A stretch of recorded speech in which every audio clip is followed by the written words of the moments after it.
Assalamualaikum warahmatullahi wabarakatuh. Kita akan membahas materi tentang perjuangan mempertahankan kemerdekaan Indonesia. Dalam video ini, pertama kita akan membahas bagaimana proses kedatangan sekutu yang memboncengi Nika ke Indonesia. Kedatangan sekutu sekaligus kembalinya Belanda ke Indonesia. Rombongan pertama tentara sekutu atau AFNI datang ke Indonesia pada 29 September 1945. Sekutu datang ke Indonesia diboncengi oleh Nika, yaitu Netherlands Indies Civil Administration. Sekutu yang ditugaskan ke Indonesia ternyata telah mengadakan perjanjian rahasia dengan Belanda yang disebut Civil Affair Agreement pada 24 Agustus 1945. Isi perjanjian itu diantaranya adalah tentara pendudukan Inggris di Indonesia akan memegang kekuasaan atas nama pemerintah Belanda. Pada 8 September, pimpinan Operasi South East Asia Command SEAC, Louis Mountbatten mengutus tentara AFNI untuk datang ke Indonesia. Pada tanggal 14 September, di bawah pimpinan Mayor Greenhalgh, ia dan pasukannya diterjunkan dengan parasut di lapangan terbang Kemayoran. Personel militer Belanda ikut disusupkan dalam pasukan tersebut.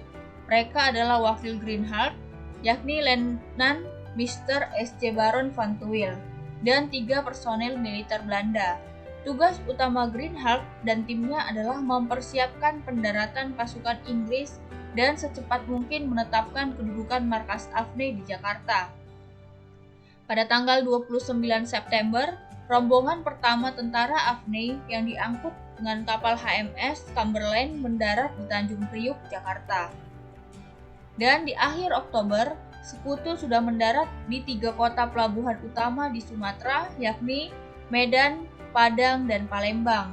Dari kota-kota ini mereka bergerak ke kota-kota pedalaman, antara lain Bandung dan Magelang, untuk membebaskan para interniran dan menerima penyerahan Jepang. Sementara itu, tentara Australia mendarat pula di beberapa tempat di Indonesia bagian timur. Kedatangan AFNI disambut netral oleh rakyat dan pimpinan Indonesia. Hal ini karena dalam wawancara pers di Australia pada 29 September 1945, Letnan Jenderal Sir Philip Christison mengatakan tugas AFNI hanyalah untuk membebaskan tawanan perang dan interniran, serta melucuti pasukan Jepang. Namun Nika atau Netherlands Indies Civil Administration justru mengambil tindakan yang berlawanan dengan pernyataan Letnan Jenderal Sir Philip Christison. Nika mempersenjatai kembali bekas anggota KNIL yang baru bebas dari tahanan Jepang. Di berbagai daerah, Nika dan KNIL yang didukung sekutu atau Inggris melancarkan provokasi dan teror terhadap para pemimpin nasional. Semuanya bertujuan memuluskan rencana Belanda menduduki kembali Indonesia. Di kota-kota yang diduduki sekutu seperti Jakarta dan Bandung, tentara KNIL memancing kerusuhan dengan mengadakan provokasi-provokasi bersenjata. Bahkan di Jakarta mereka berusaha membunuh Perdana Menteri Sultan Syahrir dengan Menteri Penerangan Amir Syarifuddin. Aksi-aksi teror terhadap penduduk mereka lakukan dengan memakai seragam sekutu. Hal inilah yang antara lain menyebabkan Presiden Soekarno dan Wakil Presiden Hatta pada tanggal 4 Januari 1946 dipindahkan ke Yogyakarta yang sampai akhir 1949 dijadikan sebagai ibu kota Republik Indonesia. Pihak Indonesia kemudian menilai bahwa AFNI melindungi kepentingan Belanda. Oleh karena itu, kehadiran mereka ditentang dengan sendirinya. Dan dengan sendirinya menimbulkan bentrokan-bentrokan senjata. Bahkan di beberapa kota meledak pertempuran. Selain melalui perundingan, di berbagai daerah juga terjadi pemberontakan bersenjata yang dilakukan oleh pemerintah Indonesia dan Belanda.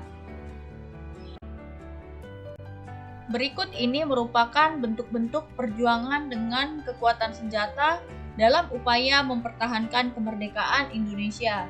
Yang pertama, Pertempuran Surabaya, Pertempuran Ambarawa, Pertempuran Bandung di Lautan Api, Pertempuran Medan Area, Pertempuran Merah Putih di Manado, dan Pertempuran Margarana atau Puputan Margarana.